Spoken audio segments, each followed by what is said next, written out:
Efésios 4, continuação do texto de manhã. 32. Efésios 4, 32. O que fazer para desterrar a amargura, a ira, a indignação, a gritaria e a calúnia e a malícia do nosso coração? Antes de qualquer reação, sede uns com os outros, bondosos e compassivos. Perdoai-vos uns aos outros, como também Deus vos perdoou em Cristo. Vou repetir para gravar bem. Antes de qualquer coisa, sede uns com os outros, bondosos e compassivos. Perdoai-vos uns aos outros, como, igual, também Deus vos perdoou em Cristo. Palavra do Senhor. Meus irmãos e minhas irmãs, aqui nós temos, nesse versículo, o grande mecanismo espiritual para a cura dos traumas. Observe que o texto é uma narrativa imperativa. Já falei de imperativo aqui, mas é bom recordar rapidamente. O que é um imperativo? Imperativo é uma ordem absoluta. Por isso que o imperativo é um verbo que não se conjuga, o tempo do imperativo. Quem conjuga o verbo amar no imperativo? Eu, no imperativo, eu, não existe. Não existe nem eu. No imperativo não existe tu. No imperativo não existe nós. No imperativo só existe vós. É alguém que manda a você, a mim. Quando você, numa frase, ver o verbo na segunda pessoa do plural, vós, e não tiver o S no final, você já sabe, imperativo. O imperativo não aceita S nem no fim dele, porque é uma ordem dada que personaliza-se. É para você que leu, é para você que ouviu. Ela individualiza de um modo absoluto. O imperativo não aceita contestação, porque o nome está relacionado à figura do imperador. O imperador tem poder de vida e de morte sobre uma pessoa.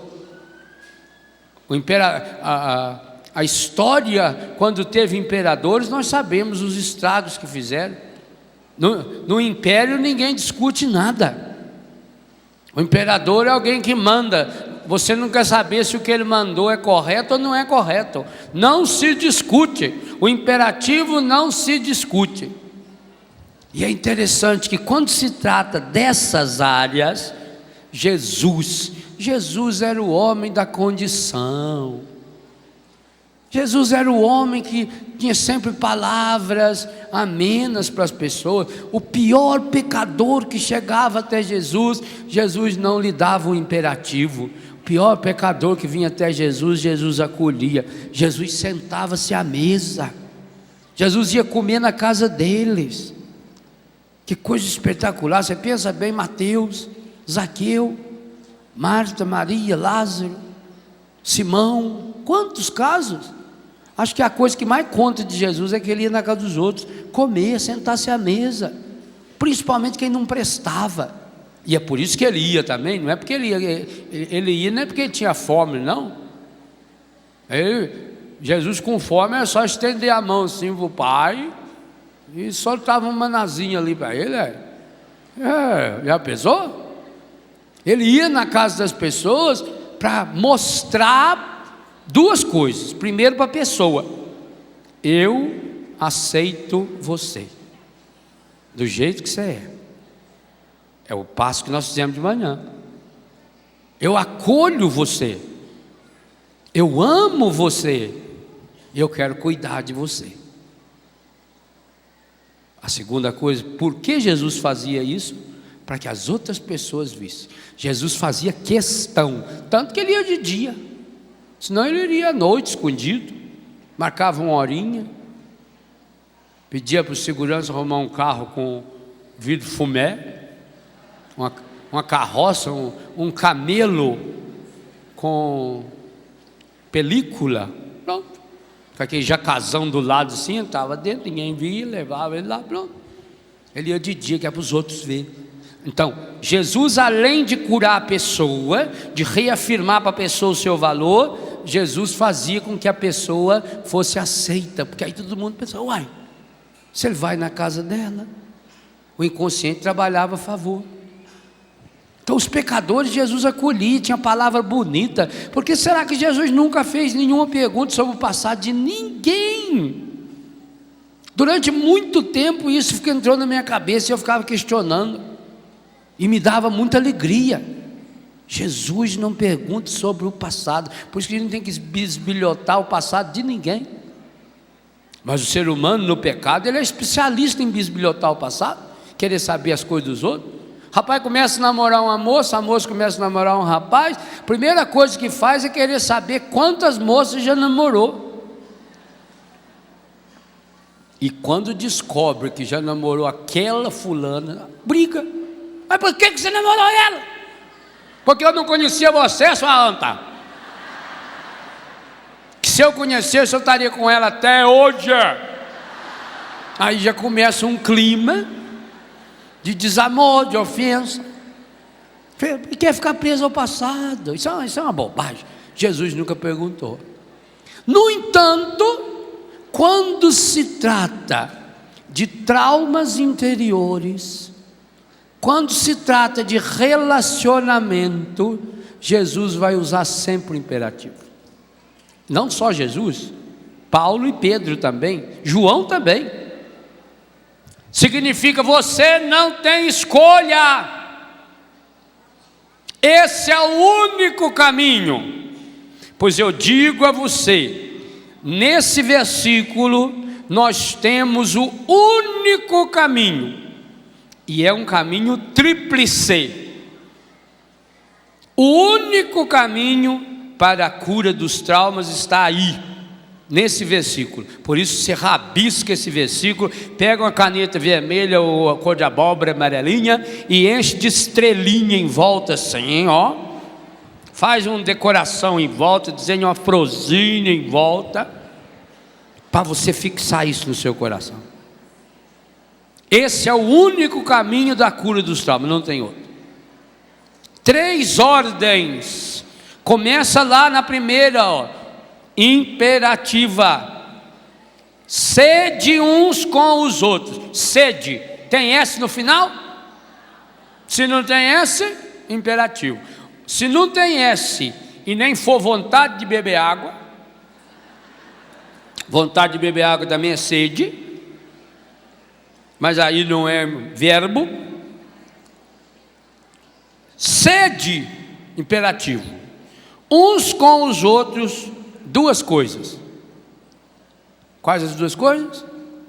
Bondosos e compassivos. Eu disse que aqui tem os 3 únicos remédios para a cura dos traumas. Olha o que eu estou afirmando, hein, gente? Os 3 únicos, não tem outro. Se você isolar esses 3 que estão aí, esqueça, vai morrer com o seu trauma. E alguns vão morrer bem antes da hora. Mas o pior é que antes de morrer ainda vai atazanar muita gente. Isso que é o triste da pessoa com trauma. A pessoa com trauma, além de ela sofrer, ela é um poço de sofrimento para os outros. Por isso que tem gente que é insuportável, que não aguenta a pessoa. Eu tenho até dó dessas pessoas. O que eu vou fazer? Eu não aguento mesmo. Aquilo vai irritando, e a pessoa teme ficar falando na cabeça da gente. Como é triste. Eu não consigo viver com uma pessoa, por exemplo, pessimista. Eu não consigo viver com uma pessoa que só sabe reclamar da vida. Que dia que eu vou viver com uma pessoa dela? Com tantos problemas que nós temos dos outros para resolver. Agora eu aguento uma pessoa que fica, fala. Eu tenho dó de certos maridos, viu? A gente conhece umas mulheres aí que misericórdia. A senhora é muito chata. Que é isso? Pare de reclamar. O gente chega do serviço cansado. Agora pior, ou como diz a Camila, mais pior, é homem pessimista e negativista. Nossa Senhora. Homem pessimista, homem negativista, e Deus o livre e guarde, homem fofoqueiro. A fofoca é própria das mulheres, não?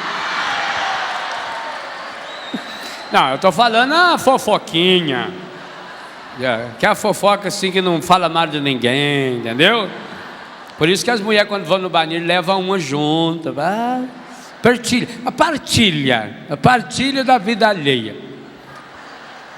Mas homem fofoqueiro, misericórdia, é terrível. Aqui nós temos os 3 únicos caminhos para a cura dos traumas. Único. Primeiro, o que mandou fazer aí? Imperativo, não é sugestão. Sede bondosos. O que é ser bondoso? O que é ser bondoso? O que é ser bom? Tem gente que pensa, ser bom é fazer uma caridade para o outro. Isso é filantropia ou caridade, mas não é bondade. Bondade é uma decisão interior que se externaliza, portanto, através de gestos concretos, onde eu tenho a coragem de mudar de lugar com a pessoa. Bondoso é você se colocar no lugar do outro. Por isso que Jesus questionou o jovem rico: por que me chamas bom? Só Deus é bom. O gesto explícito de bondade que o mundo tem é a cruz de Jesus, e Jesus na cruz. Ele tomou sobre si as nossas enfermidades. Por isso que do altar da cruz é que Jesus reafirmou e retomou a lição de perdão. Lá na cruz, Jesus na cruz, com certeza deve ter tido tentação, principalmente no campo do rancor, óbvio. Não tenha dúvida que Jesus foi tentado na cruz. E o que ele fez ali na cruz? Ensinou o segredo da cura dos traumas. Pai, perdoai-lhes, não sabem o que fazem. Que oração poderosíssima de cura do trauma. Porque ele estava se colocando no lugar da humanidade. O pedido de Jesus não é só em relação àquelas pessoas que estavam matando-o. O pedido de Jesus é para me ajudar e ajudar você hoje a perdoar as pessoas que nos ofenderam. Esse é o pedido de Jesus. Se ele tomou sobre si as nossas enfermidades, inclusive tomou sobre si os nossos traumas, inclusive os traumas que ainda poderão vir, de rejeição, de tudo aquilo que nós falávamos hoje no primeiro momento da reflexão. Jesus já tomou. Por isso ele é o mesmo ontem, hoje e sempre. Por isso a nossa fé diz que ele desceu à mansão dos mortos. Quando a gente escuta essa oração que nós fazemos quase todos os domingos, porque agora, por exemplo, no período do Advento, no Advento ainda tem exceções, de período, por exemplo, da Quaresma, não se reza, ou creio em Deus Pai. Quando nós rezamos o credo, nós até talvez imaginemos Jesus descendo à mansão dos mortos, lá no inferno. Há uma visão linda no sábado santo, a oração da manhã, na vigília que os religiosos rezam, uma beleza de oração, contando a chegada de Jesus ao inferno. Ele foi lá. Mas essa certeza da fé não significa só aquilo que Jesus fez o dia que ele morreu e foi sepultado. Significa que Jesus pode fazer isso hoje, comigo e com você. Quando nós acolhemos Jesus na Eucaristia, Ele também desce à mansão dos mortos que está aqui dentro. Nós temos uma mansão dos mortos aqui dentro. Por isso esse novo livro, A Cura dos Traumas da Morte. Nós temos uma mansão aqui dentro. Jesus desceu aos infernos. Nós cultivamos infernos aqui dentro. Há um capítulo nesse livro que realmente ficou uma beleza, a capa e o conteúdo, graças a Deus.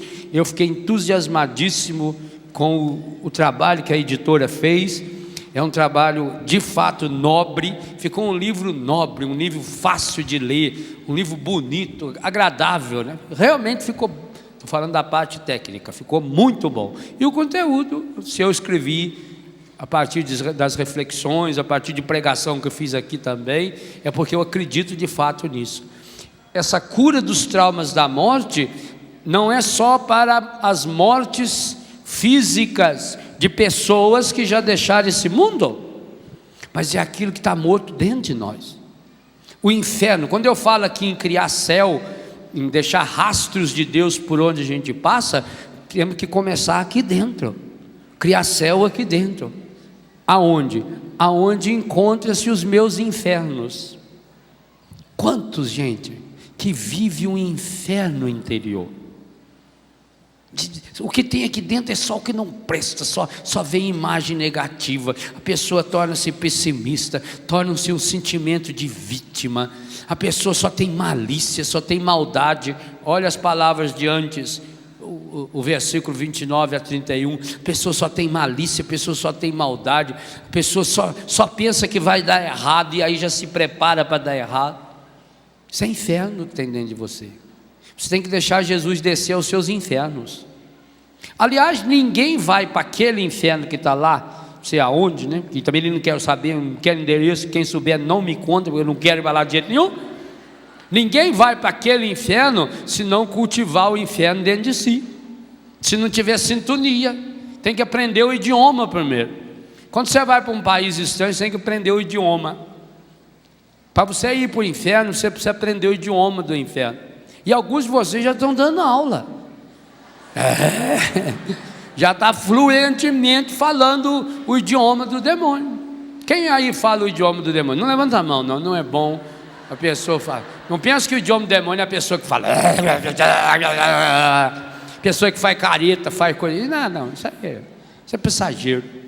O idioma do demônio é ódio, raiva, briga, impureza. É isso, meu filho.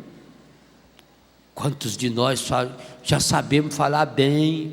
Alguns já falamos uma frasezinha inteira, né? E quantos já estão dando aula? Tem mãe aí que já é professora do idioma para os filhos. Você passa na casa dela, você escuta ela dando aula. E ela dá aula com entusiasmo. A berra. Vai para o quinto dos infernos, e xinga, e grita, e berra, esperneia. Tudo bem, professora? Como vai? Alguns já é mestrada. Embuiei em inferno. Porque está aqui dentro. Está cultivando aqui dentro. Descer aos infernos significa descer aos meus infernos. Eu tenho infernos aqui dentro de mim. Aliás, eu se não controlar, ele toma conta. Sim, o meu temperamento é medonho. Eu tenho aqui dentro de mim, tem um criame aqui. Tem alguns capetinhos que já estão aprendendo a andar. Está engatinhando já. Já está fazendo um criame de coisa ruim dentro da gente. Já. Isso é um absurdo, mas é verdade. Então, deixar Jesus entrar à mansão dos mortos, deixar Jesus descer os nossos infernos, aonde nós matamos e largamos mortos aqui dentro. Por que Jesus aquele dia falou para o rapaz: deixe que os mortos se encarreguem dos mortos? Será que Jesus era insensível? O rapaz com o pai morto na casa dele. O evangelho não conta, mas pela reação de Jesus eu descobri. E se tiver algum exegeta aí que vai estudar, que vai descobrir a mesma coisa que eu, que é impossível eu estar errado nessa história. E se eu estiver errado, eu quero que ele me convença. O evangelho não fala, mas já fazia 2 meses e meio que o homem tinha morrido, e ele não tinha enterrado ainda. Já fazia, por isso que Jesus falou: deixa o morto encarregar de morto, rapaz. Quer dizer que lá já está fedendo. Mas também significa que nós precisamos eliminar e deixar que a graça de Deus enterre os mortos que nós carregamos aqui dentro. Todos nós aqui carregamos um monte de mortos. No livro você vai percebendo isso. A nossa vida é muito interessante. Quando uma criança na escola, a mãe fala assim: desenhe uma árvore com a sua família. É uma árvore enorme. Ela põe-se papai, mamãe, o meu irmãozinho fulano, cicrano, meu tio, minha tia, vovô, vovó, vovô e vovó do outro lado do gai do pai. É tudo vivo. Às vezes até, não é muito incomum, a bisa, o bisa. Meu bisavô está vivo, minha bisavó está viva. Então eu tenho uma gaiada que é uma beleza. Aí a gente vai crescendo. Hoje, faça o desenho de novo. A bisa já.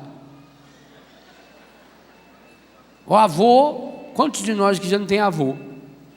Faz o teste, levanta a mão quem não tem avô mais. Aí. Avó, levanta a mão. A maioria tem mais vô e vó. Vô e vó estão em extinção.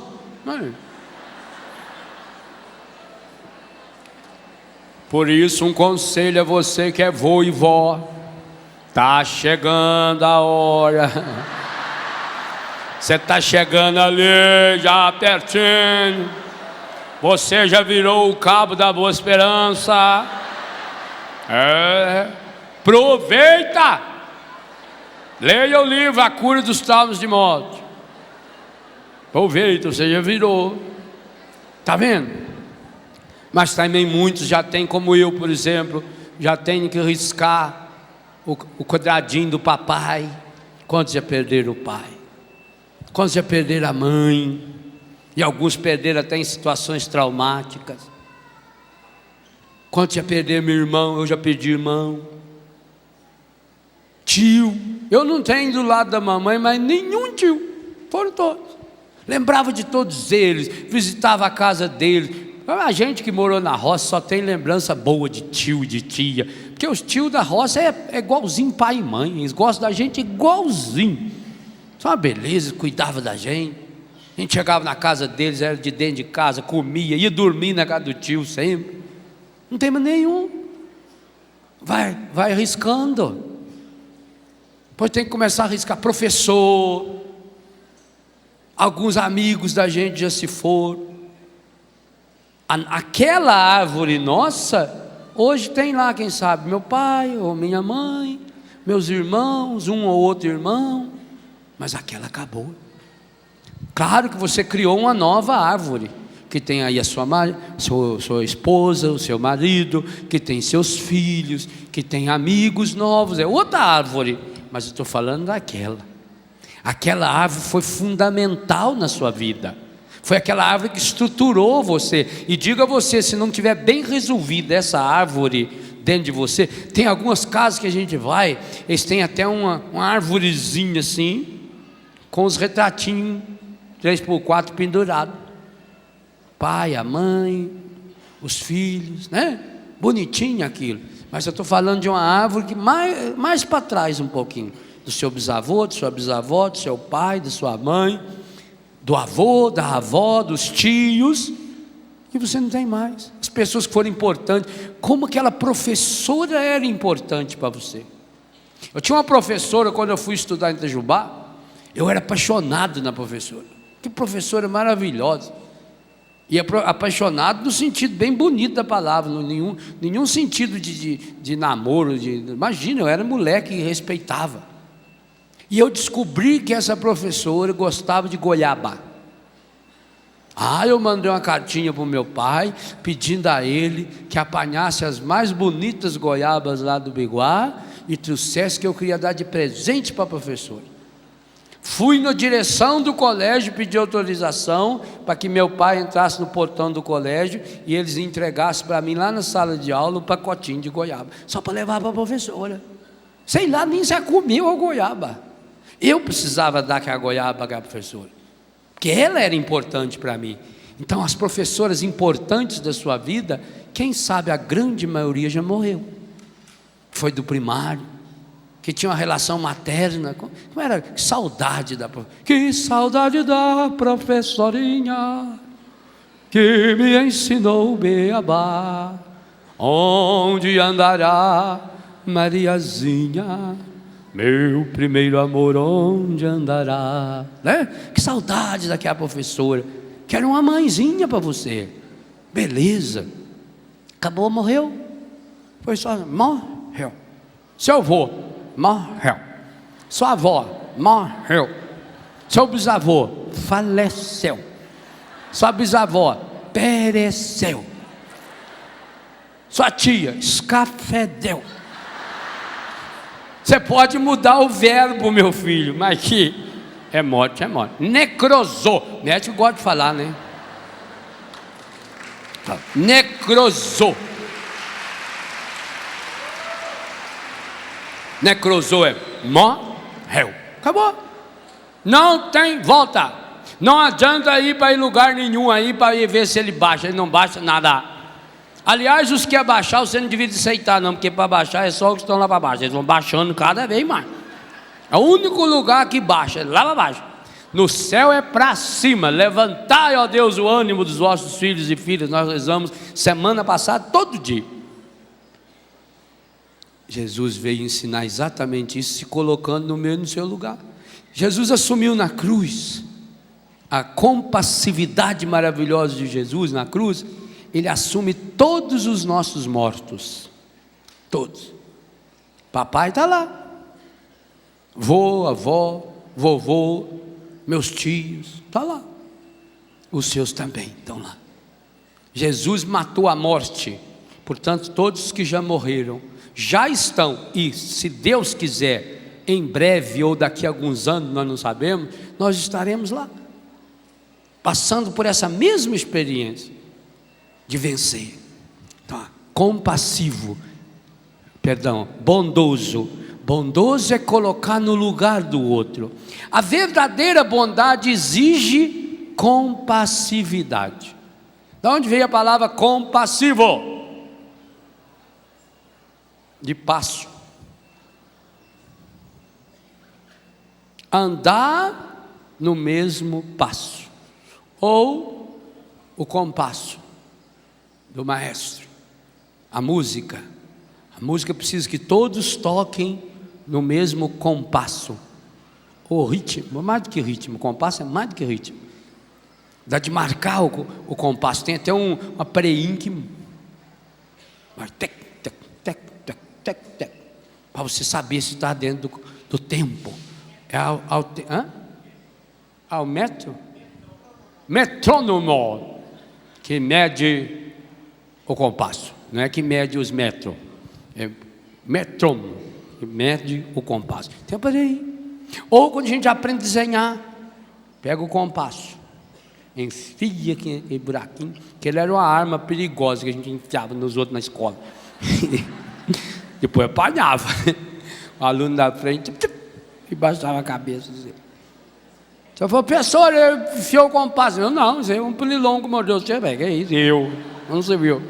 Aí você pegava e enfiava assim, e ia a criança prender, né? Mete a língua para fora. Ai, que beleza quando fica bonitinho. É mais difícil, a gente quando é criança, é difícil fazer um círculo daquele. Aí você sai fora do centro, não acha o buraquinho de novo, puxa mais para um lado, aí fica tortinho, porque para cá você apaga, e quanto mais apaga o caderno fica mais rasgado e feio, aí você fica desanimado, mas precisa do compasso. Ser compassivo, então eu me coloco no lugar do outro, é o primeiro passo, bondoso, e agora eu caminho com o outro. O amor leva ao perdão. O perdão é absolutamente injusto. Quem pensar na ideia de justiça e querer associá-la a perdão, não vai perdoar nunca. Porque o justo é a vingança. Não é? Deus quer que a gente seja bom, mas não seja bobo. Então a pessoa vai lá, fala, critica, faz isso, e eu agora vou rezar por ela aqui, jacaré. Depender de mim, eu enfio a mão na cara dela. Olha, estou com a alma lavada. Falei, mas falei tudo que eu tinha para falar. Desentupiu. Não desentupiu. A única água que lava, terceira palavra, única água que lava a alma é a água do perdão. Não tem outra. A vingança pode ser aparentemente justa. Talvez até de fato a vingança seja um anestésico naquela hora. De fato você se sente melhor na hora, mas é aquela história do barato que sai caro. Aliás, sai caríssimo, porque você vai ficar o resto da vida pagando. E pior, há casos em que você vai precisar de mais uma temporada no inferno, a eternidade toda para pagar. Sim, porque veja o que eu falei ontem e retomei rapidamente hoje de manhã. Se os traumas são 99% dos nossos pecados são causados pelos nossos traumas, depois que se estabeleceu o pecado, é pecado. E quem morre em pecado mortal, desce depois da morte. Está lá na palavra, está no catecismo. Eu não tenho dúvida que tem muita gente que está no inferno por causa de traumas. Mas nem Deus pode perdoar uma pessoa se ela não decidisse perdoar. Por isso que eu fiz a reflexão da aceitação na primeira parte da manhã. Perdoai-vos mutuamente. Como? Por isso eu estou citando e voltando na questão da cruz de Jesus. Pois está aí. Como Deus vos perdoou em Cristo Jesus. O modelo de perdão está lá. E continuará lá para mim e para você por toda a eternidade. Perdão é injusto. Justiça nessa hora é você fazer a pessoa repor as coisas. Porque o senso de justiça diz isso. Se eu roubei o casaco desse menino, justo que eu devolva o casaco. Ótimo, se eu for adulto, não é? Se for realmente eu roubei, é dele. Ótimo, justiça. Mas o que adianta eu querer aplicar esse critério da justiça, por exemplo, ao meu pai? Papai já está no céu. Ou meu avô. Eu morei com meu avô e com a minha avó, muitas vezes eles devem ter falado, eu não me lembro, graças a Deus, mas eles devem ter falado uma palavra que tem me machucado. E aí eu guardei essa porcaria lá dentro. Como é que eu vou agora dar o perdão para o meu avô? Você já está no céu. Como é que eu vou perdoar a minha avó? Já faleceu? Ou perdoar uma pessoa que nunca mais eu vi? 90% das pessoas com as quais você relaciona, você conheceu nos últimos 5 anos. Eu tenho colega de escola do primário que eu nunca vi na minha vida. Talvez até eles me veem hoje por causa da televisão, e a maior parte era católica, e com certeza muitos deles continuam fiéis aí à igreja, à Canção Nova, mas eu não sei quem é. Se eu ouvir, não sei. Desapareceu, a pessoa mudou. Então como é que eu vou atrás dessa pessoa? Gente, nós não podemos cair nessa imbecilidade. Tem gente que pensa, não, para perdoar precisa falar para a pessoa. A maior parte dos casos ele não consegue falar, ou porque a pessoa já morreu, e é meio difícil você falar com o defunto. Aliás, é pecado mortal falar com o defunto. Você pode falar, conversar com ele no campo espiritual, para o bem que ele pode fazer, mas mais nada. Ele não tem como falar com você. Você pode falar com o defunto, ele não tem como falar. Está explícito isso aí no livro. Então a pessoa já morreu, ou a pessoa viajou, foi embora. Quando a gente vai para esses outros países pregar, gente que está lá há 20, 30 anos, nunca mais voltou ao país, a gente foi embora. Como é que eu vou falar com essa pessoa? Vou sair procurando essa pessoa, feito uma besta nesse mundo, vou investigar a pessoa, e aí fica instigando e aumentando o trauma, e aumentando a raiva dentro de mim? Isso é uma bobagem, isso é uma imbecilidade, não tem como.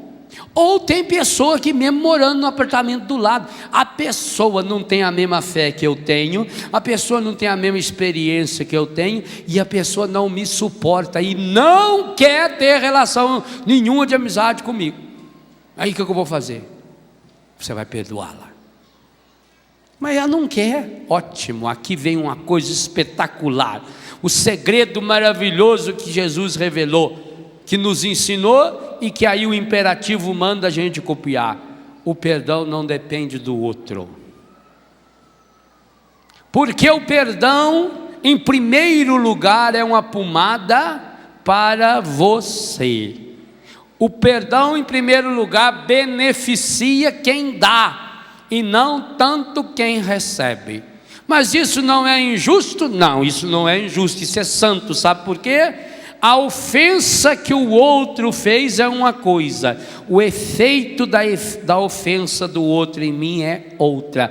E o que causou o trauma não foi a ofensa que o outro fez, mas foi o que eu deixei essa ofensa entrar aqui dentro, a machucadura que essa ofensa deixou no meu coração. Em primeiro lugar, o perdão cura a mim, cura o meu coração. Porque a pessoa nem sabe, talvez, que ela me magoou, ela nem sabe que ela me ofendeu, ela nem sabe que ela me machucou. Às vezes a gente machuca as pessoas, e as pessoas nos machucam inconscientemente. Nós não sabemos que machucamos a pessoa, e machucamos a pessoa. Ela nem sabe que tem que pedir perdão para você. Então, em primeiro lugar, o perdão é uma pomada, é um remédio para o coração de quem foi ofendido, para o coração de quem foi machucado. A ferida primeira que tem que ser curada pelo perdão é a sua, e isso não é egoísmo não, isso é o primeiro grande passo. Ninguém dá o que não tem, é para você em primeiro lugar. A pessoa não merece ser perdoado, ótimo, perdoa, porque você merece perdoar. Você não pode continuar com essa ferida interior. Alguns têm a ferida sangrando, gente. É uma chaga no coração. A pessoa não consegue perdoar, a pessoa não consegue amar. Por quê? Porque está lá aquela ferida. Aí não tem como perdoar, porque já morreu, não tem como. Tem como perdoar. O perdão independe que a pessoa esteja viva ou morta. O perdão independe que a pessoa esteja perto ou longe. O perdão independe que a pessoa queira ou não queira. O perdão independe que a pessoa tenha pedido ou não tenha pedido desculpas e perdão para você. O perdão é um imperativo seu, é para você. Você tem que decidir. Aí tem uma palavra importante que eu estou usando aqui já várias vezes.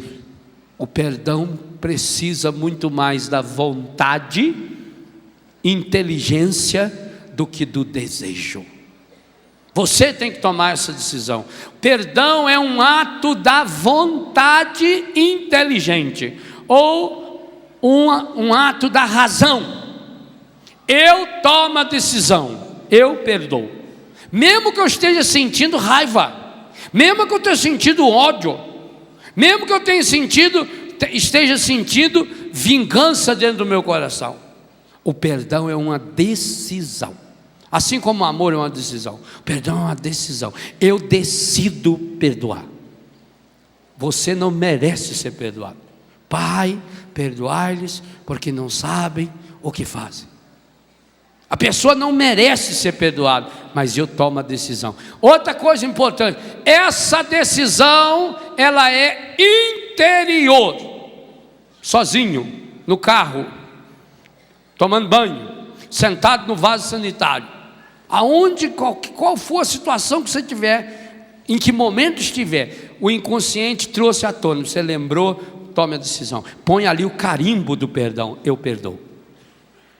Mesmo que, repito, você esteja sentindo raiva da pessoa, mesmo que você tenha convencido de que tinha que vingar da pessoa, mas não é justo, meu Deus, ela ofendeu ela machucou, vai continuar ofendendo. Isso aí é argumento maligno. O imperativo categórico, e aqui é um exemplo, mas tem vários na Bíblia. O imperativo categórico acerca do perdão continuará sendo uma ordem de Deus para mim e para você: perdoe. Seu pai foi injusto com você? Seu pai bebia? Seu pai não pegava você no colo? Perdoa. Ele é vivo ou morto? Perdoa. Porque também tem que pensar o seguinte: coitados dos nossos pais. Aí veio a necessidade de ser compassivo, me colocar no lugar dele. Bondoso, me colocar no lugar dele, compassivo, a caminhar com ele. Coitado do meu pai, coitado da minha mãe. Pensa nos seus pais aí, coitados, o que eles passaram, o sofrimento que era, como era difícil criar filho. A sociedade hoje é uma sociedade de gente fraca, de gente medrosa, a começar pelos filhos que tem. Antigamente nossos pais tiveram 8, 10, 12, 14, 17, 21. Eles não tinham medo, não. Eles confiavam em Deus. Aquele número de filhos é confiança em Deus. Eles confiavam em Deus, acreditavam em Deus, que Deus ia ajudar. Não, Deus dá a graça. E depois punha os filhos, ensinava os filhos a trabalhar também, que ele não era besta. Se pior andar, já aprende a fazer um serviço. Já ensinava, e cada filho que nascia era 2 braços a mais para trabalhar. Agora hoje em dia, como os pais não ensinam os filhos, treinam os filhos para ser um bando de vagabundo aí que não faz nada, que fica dia inteiro só vendo televisão e comprando tênis de R$1.000. Cada filho que nasce é boca a mais, é uma escola a mais. Hoje em dia já tem 2, 3 filhos. Olha para o seu pai, tem aí pai que teve 8 filhos. Ele teve mais filhos que os netos dele todinho, porque os filhos dele casaram, teve 1, meio, e olha lá. Meio, porque também não se dá inteiro para um filho. Nós criamos uma raça assim, mas pensa no pai e na mãe, pensa no que eles tinham dentro de casa. Você lembra sim, porque você estava lá também. Não tinha nada. E lutava e deram conta, e ia atrás e dava um jeito, e vinha a criatividade do pai e da mãe em cortar a roupa dos parentes que morreu para fazer roupa nova para a gente. Como era bom quando morria um tio. Vamos herdar umas roupinhas aí. Mas sabe aquele tio que morreu? É aquele que tem o paletó. Tomara que vinha para nós, né? A mãe recortava, nós ia para a festa, para a missa. Podia ter um calorão danado, gente, de paletó. É novo? E põe aquele paletó de lã, 40 graus ali. Não, tá meio fresquinho, né? O tempo virou só para mostrar o paletó novo. Novo nada, era do tio falecido. Como era bom. Então pensa, o seu pai e sua mãe sofreram muito. Eu vou dizer uma coisa para você: quando a pessoa vem conversar comigo, eu nunca consegui entender até hoje como é que alguém tem trauma do pai e da mãe. A não ser que tivesse sido um carrasco, e que graças a Deus eu nunca conheci. Não entra. Para mim, a maior parte desses casos aí é frescura. É a pessoa que não tem o que fazer. Aí fica fuçando. Acha um serviço, mas vai trabalhar um pouco. Vai ajudar na PAI, vai ajudar no hospital, gasta sua vida numa coisa que presta. Você fica pensando muito em si mesmo, fica entortando dentro do seu coração. Isso é uma bobagem. Vou ter trauma do pai e da mãe, que lutaram tanto, fizeram o possível e o impossível. Quanto sua mãe sofreu na gravidez, no parto. Antigamente o parto era feito em casa, com parteira, não tinha recurso nenhum, nada, nem técnica, não tinha nada. Mulher tinha que ir lá, traz uma bacia d'água e fica molhando aquela toalha, enrola na boca dela e ela mordia a toalha. E o rapazinho não vem, às vezes ficava lá horas e horas, e a dor, e não vem, e além disso não podia nem reclamar, porque as mães não reclamavam, porque aquilo era alguma coisa sagrada, então do sagrado não se reclama. Ficava lá com aquele quarto fechado, fechava a porta, fechava a janela, fechava tudo. Os bois eles levavam tudo para o curral, lá para outro, não sei aonde, os cachorros, os gatos e os filhos, né? Os menores, porque senão a gente ficava na porta ali. O que é, pai? O que está acontecendo, pai? Pai? A mãe está morrendo, pai? O que tem? Não. Então, para evitar tudo isso, já levava a gente uns 15 quilômetros de distância, né? Todo aquele sofrimento, não tinha nem remédio, gente, era tudo caseiro. Agora você vai ficar reclamando da sua mãe. Vai para o meio dos quintos, o que é isso? Não admito isso não. Isso aí não é trauma não. Isso é mais pecado do que trauma. Perdeu-se a dimensão do sagrado, honrar pai e mãe. Eu tenho que honrar aquilo que meu pai e minha mãe foram também. Claro que alguns tiveram, mas aí pode observar, era pai e mãe desequilibrado. Então nós tivemos muitos, eu não tive, graças a Deus, mas muitos de vocês tiveram um pai desequilibrado, uma mãe desequilibrada. Era uma doença, eles também não sabiam disso, eles não conheciam nada disso, nem Ministério de Cura Interior não existia para ajudá-los, não tinha. Graças a Deus, isso é uma coisa que vem os últimos anos que a gente vem aprendendo, desenvolvendo, e estamos estudando ainda, trabalhando em cima disso. Nós também não sabemos todas as consequências disso. Então, quando eu me torno bondoso, eu me coloco no lugar. Quando eu compassivo, eu tento andar ao passo do que andou papai e mamãe, ou as pessoas que me ofenderam, mesmo também vocês que são casados. Sabe por que seu marido tem aquele temperamento, ou sua mulher tem aquilo? É trauma da infância, trauma da barriga da mãe. Precisa mais de oração do que qualquer outra coisa. E você pode ajudar essa pessoa pela sua oração, mas também por uma palavra de incentivo, uma palavra que vire o disco da pessoa, que leve a pessoa a pensar diferente. Por isso que eu não acho que pai e mãe deveriam criticar filho. Eu não aceito que marido critique mulher, que mulher critique o marido. Eu estou me convencendo de uma coisa, pensa o que você quiser. Eu estou me convencendo de uma coisa: quem ama não critica. Deixa que a sociedade critica. Aliás, você já conheceu algum crítico de qualquer área que tivesse produzido qualquer coisa que prestasse? Acha um crítico literário que tenha escrito um livro. Ele sabe criticar o livro que o outro escreveu, mas não sabe escrever livro. É a mesma coisa que a pessoa, o crítico de música. Ache um crítico de música que escreve resenhas sobre CD, discos e tal, nas revistas, nos jornais. Você olha o nome dele lá. Mas esse jeito nunca gravou um disco. Se não grava disco, por que vai criticar a música do outro? Quem faz não critica. Só critica quem faz mal. Aí fica com inveja do outro. Você vendeu tantos mil já e eu não vendi. Sei como é que vocês gostam que a música, a minha é mais bonita. A sua é tão bonita que ninguém aguenta ouvir. Para de cantar, você não tem talento nenhum para a música, não. Você é um fracasso. Pronto, conforme-se. Acha um crítico de cinema. Nunca fez filme. Nunca participou nem como ator, nem como diretor, nem como faxineiro da filmagem. Não tem talento para nada. Também tem uma cara... Tem um no Brasil mesmo que tem uma cara que Deus o livre, se pôs no cinema. Ele servia bem para substituir o Zé do Caixão, o Rubem Edivaldo Filho. Ele servia. Ia ser assim, um Zé do Caixão mais ameno, né? Mas ele servia. Fora isso, não serve para nada. Mas critica. Não, esse espírito de crítica não é de Deus, não. Marido não tem que criticar a esposa. Deixa o mundo criticar. Esposa não tem que criticar seu marido para nada, em nada. Aí é uma crítica construtiva. O que é crítica construtiva? Crítica construtiva é apelido de ofensa disfarçada. Crítica não existe discutir, construtiva, não. Crítica é crítica.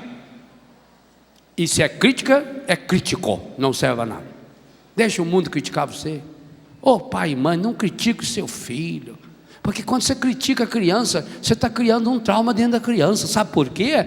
Lembra do que eu falei ontem, da música para o inconsciente?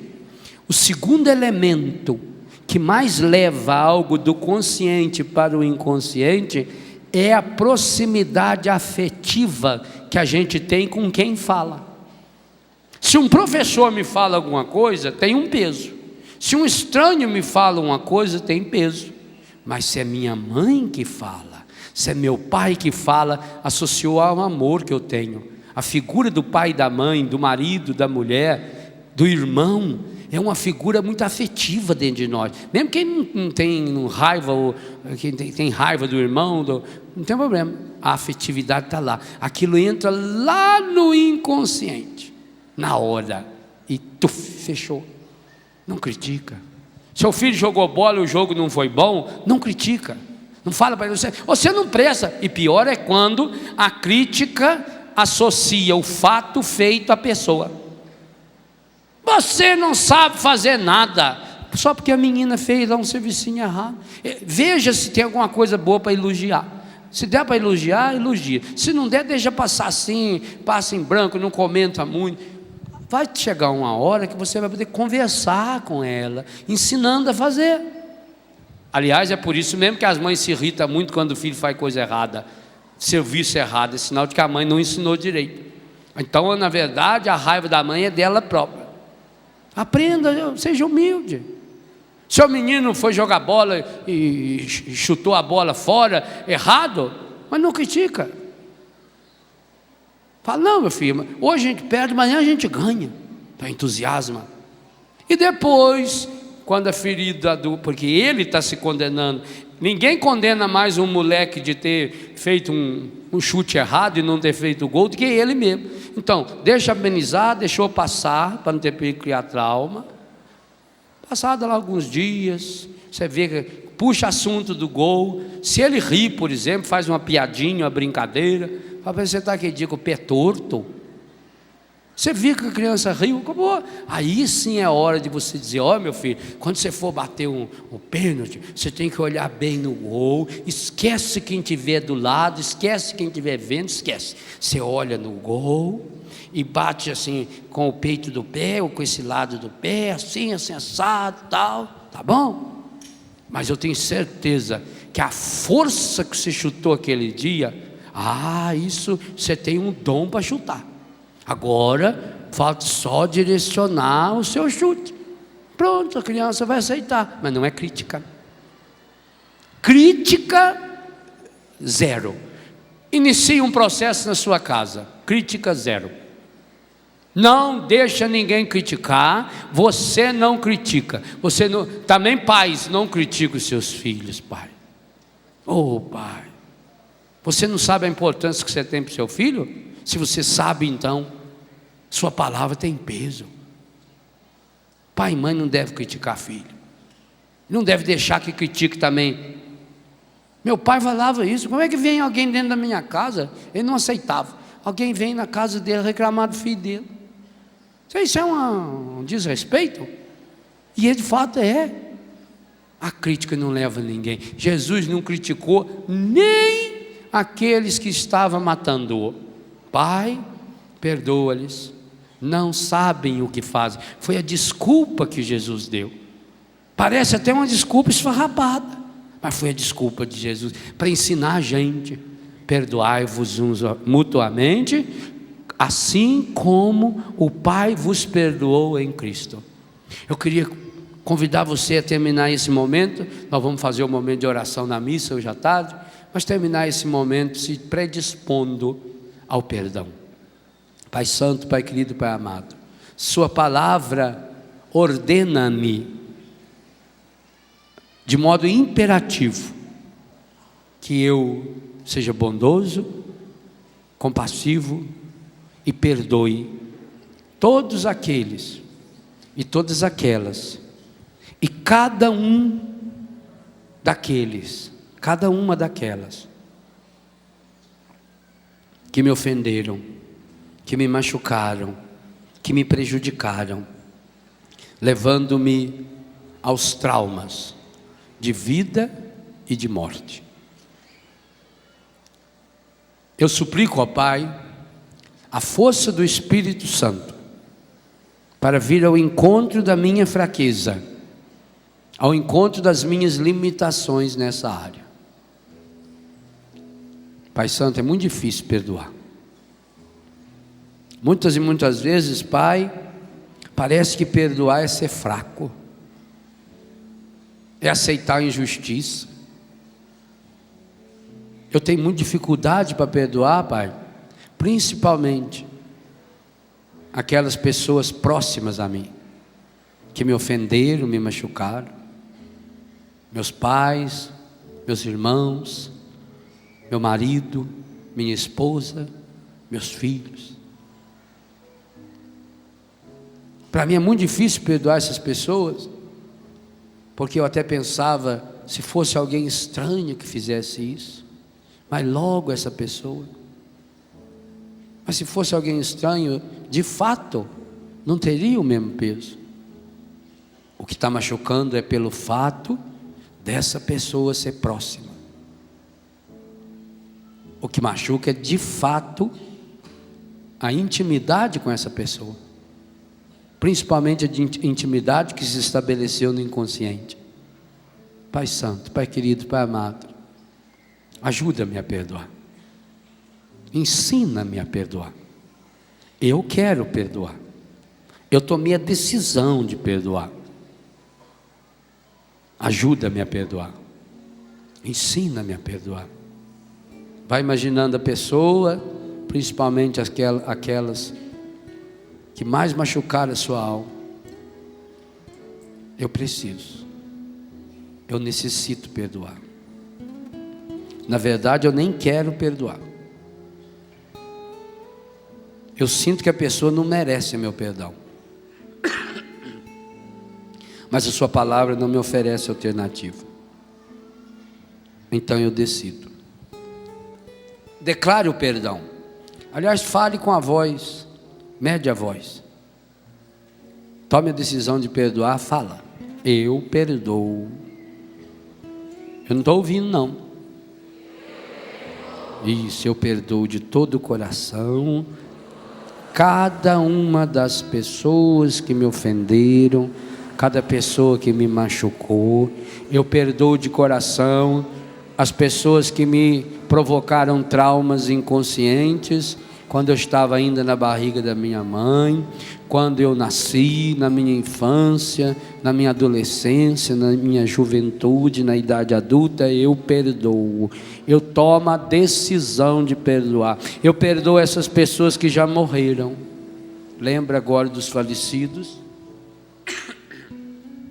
Eu perdoo de coração todo o mal que essa pessoa me fez. Eu perdoo.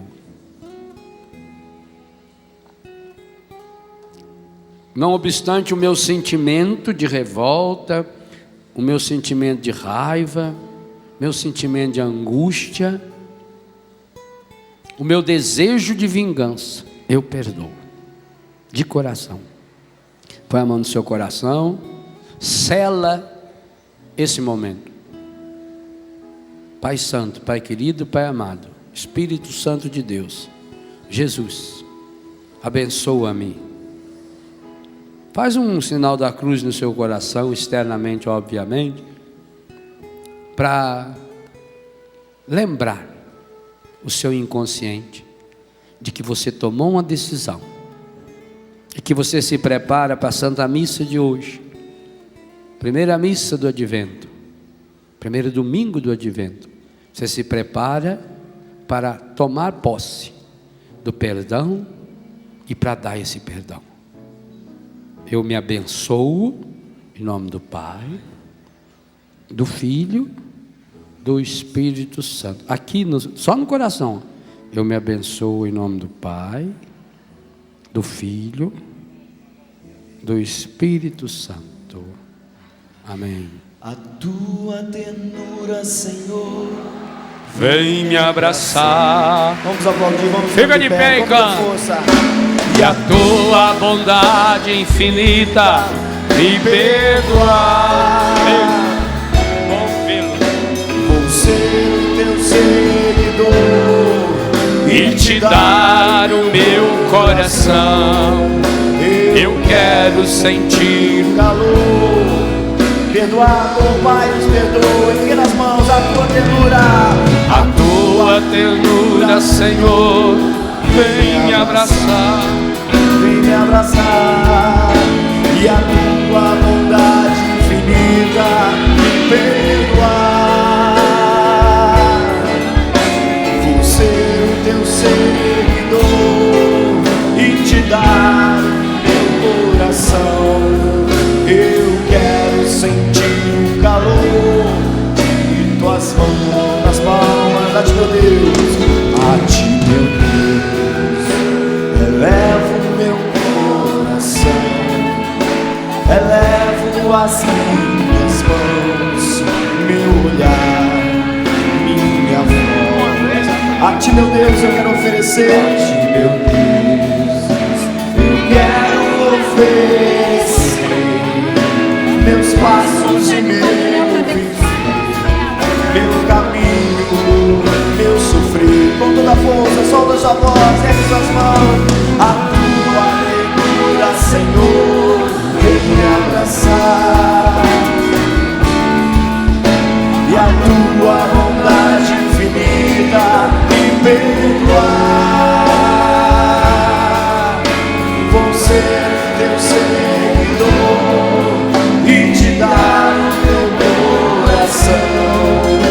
Eu quero sentir o calor das palmas. A ti, meu Deus, a ti, meu Deus, que és bom e que tem amor, que vem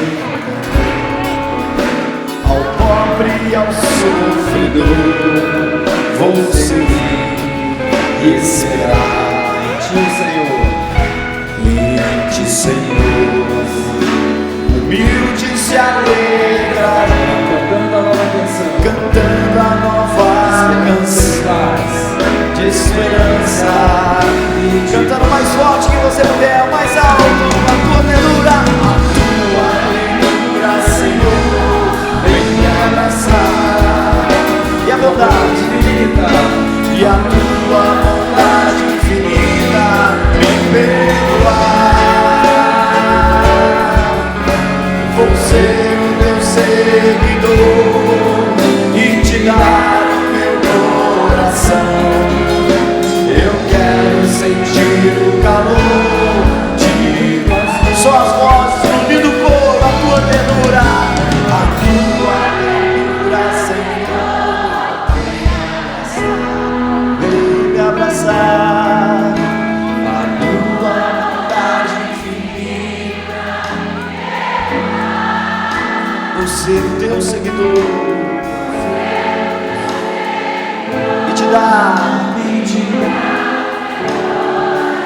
coração. Eu quero sentir o calor de tua mão. A tua ternura, a tua ternura, Senhor, vem me abraçar. Bondade e a tua bondade infinita me perdoar. Você será o quê?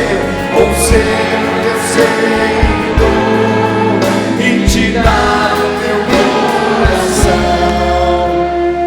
Eu quero sentir o calor de tuas mãos.